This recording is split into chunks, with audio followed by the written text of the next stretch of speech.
I'm going to come to this man because he's got a very strident. Can you get down here? And I'll give you the last question. I'll go to this woman here.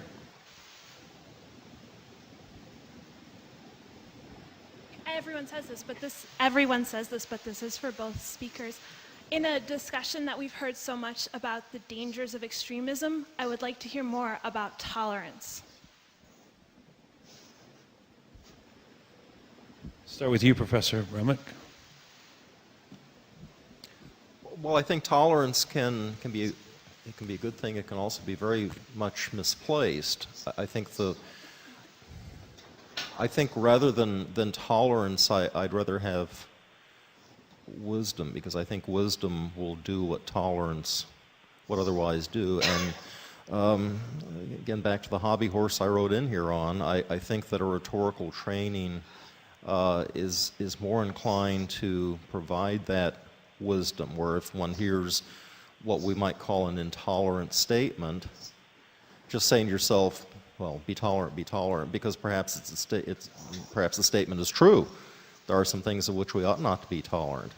I think it's a wiser course of action to ask what ought we to affirm and what ought we to critique, and I think that will produce a better world.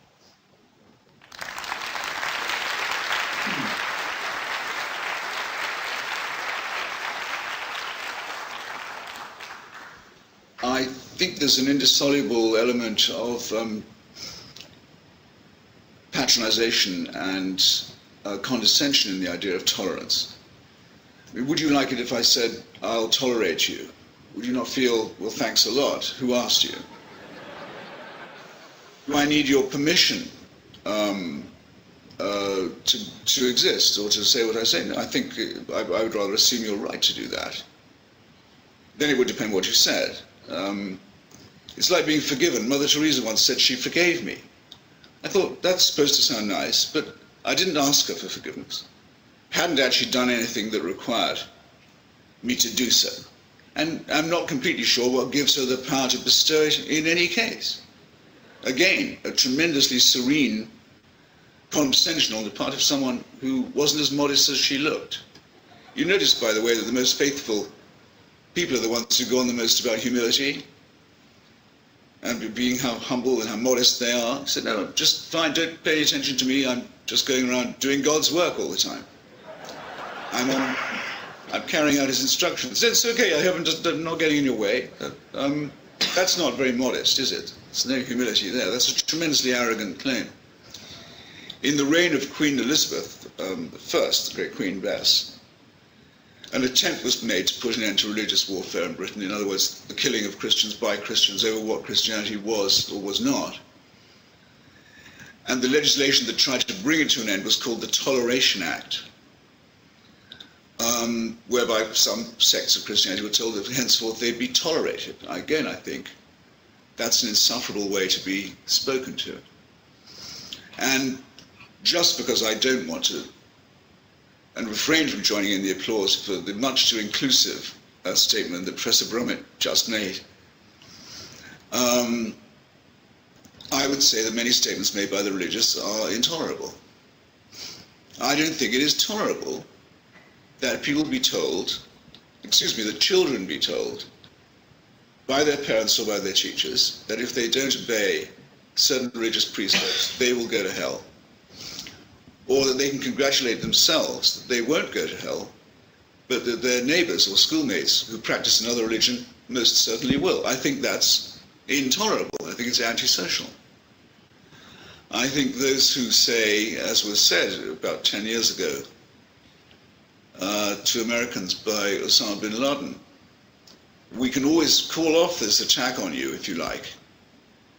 We can cease denouncing you as a bunch of corrupt hedonists run by the international Jewish conspiracy, given to full-time offenses against chastity, the vermin and scum of the earth, meet to be killed, fit to be killed any time or any place in the name of God. We can always call it off if you'd like to become Muslim. Then we can accept you completely. And he's repeatedly said in his broadcasts, which I'm glad to see have now come to a terminus, that showed how broad-minded he was.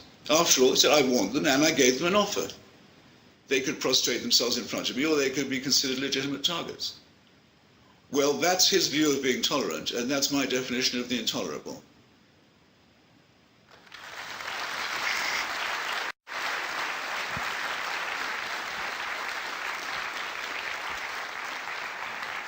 The final question to my brother over here. Not really my brother, but... This is a question to Professor Brummett. You mentioned culture being more just an art. You mentioned a person working in a soup kitchen, for example, and I would say that isn't your view of what culture is a more secular view than what it would have been, say, 100 years ago, and that culture, the simple street culture, being imposed on people by religion itself? Thank you. Well, there's no doubt that we're becoming, the world is becoming more secular. And so 100 years ago, I think one might not have worked in a soup kitchen without some sort of religious justification. And today, of course, people work in soup kitchens for all kinds of justifications, not necessarily religious ones.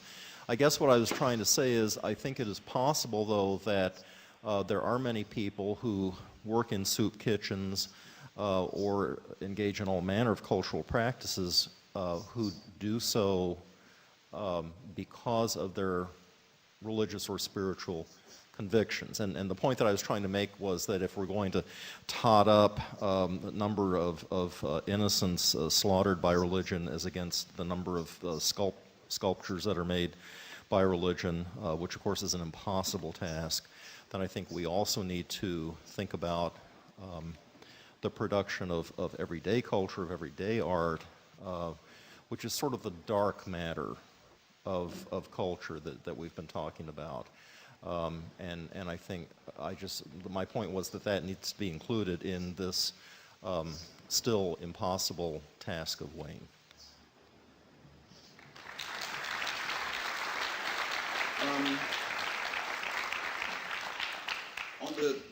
Did you want to...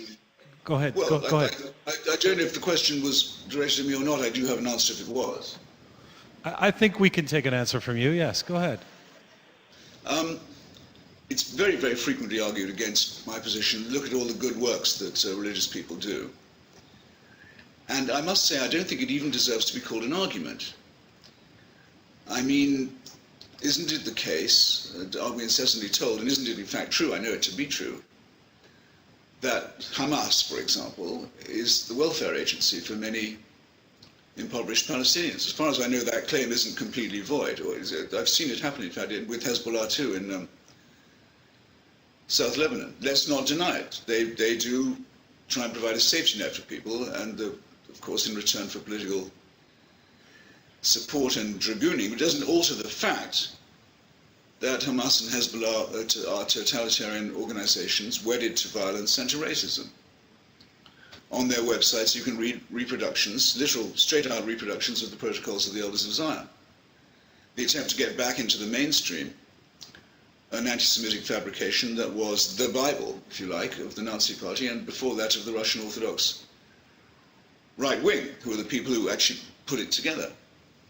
The charity work and the political and religious work seem to me either incompatible, either irrelevant to each other, or the one is supposed to be an excuse for the other, which I think wouldn't wash.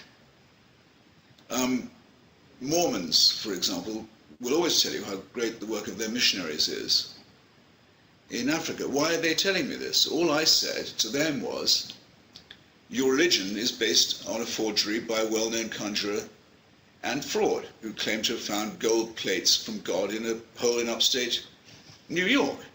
People who believe in it are deluded. It also, for a very long time, refused to admit that black people had souls or could join the church in any real capacity. Only amended that view just in time for the passage of the Civil Rights Act, in point of fact, which casts doubt, I think, on how sincere Its repudiation was, so you have missionary work as well? I'm sorry to hear it, if it's spreading that garbage. Now, the Roman Catholic Church, which boasts of its charities, Catholic charity is a big deal anywhere you go in the world, where I often do to see the work of groups like Médecins Sans Frontières, or UNICEF, or many other excellent organizations that are completely secular and do the work for its own sake, and are not proselytizing while they do so, which to me makes them superior deliverers of charity. You will find the Catholic charities at work as well, but I would trade every dime they spend for just a couple of small things: that the church would drop its opposition to birth control, which is the real cause of poverty in the world, is the refusal to allow women control over their reproduction. We have a cure for poverty. It's known as the empowerment of women. The Catholic Church stands foursquare against it and leads to untold and incalculable suffering that a lifetime of charitable work won't help them to make up.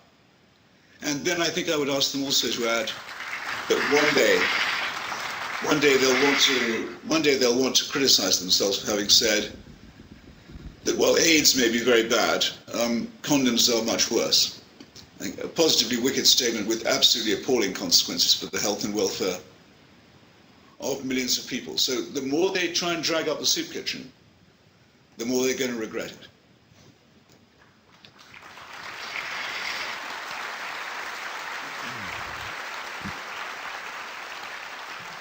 Well, this has been a really, really, really interesting evening and a most enlightening one. And I have to thank, first of all, Professor Barry Brummett, who's up here from Austin, Texas. Your presentation was sophisticated, enlightening, much more than a hobby horse. And we thank you very much for being up here with us.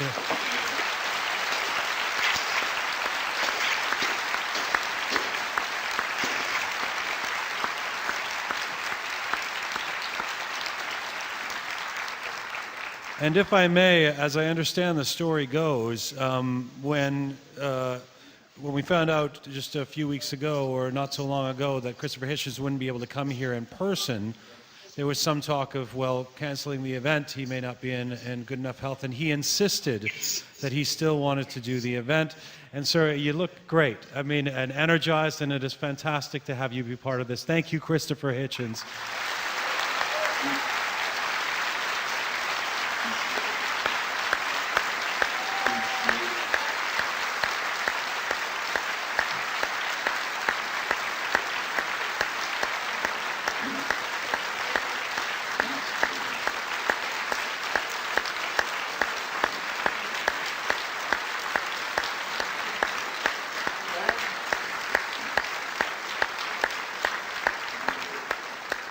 I don't know if you can see the audience standing, but if I could package them and send them to you that way, that's what's happening here, sir. Thank you for this.